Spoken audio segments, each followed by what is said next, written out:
Hey guys, in today's video, I'm going to show you how you can download Steam in your PC.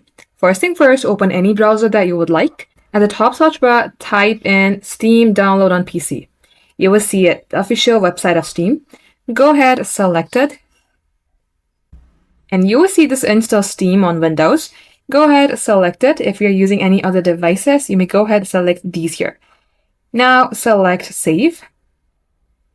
And as you can see that this has downloaded, let's go ahead and open it.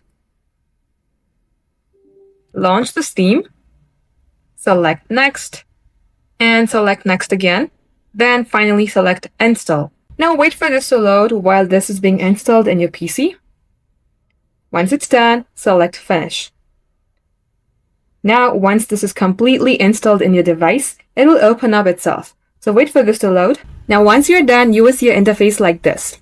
If you have an account, you will have to log into it. If not, you will have to create an account by clicking on this Add Account button. In my case, I already have an account, so let's go ahead and log into it. And once you're logged into your account, you will see an interface like this. You will also see a name at the top right-hand side. Just like so, guys, this is how you can do it. Thank you for watching.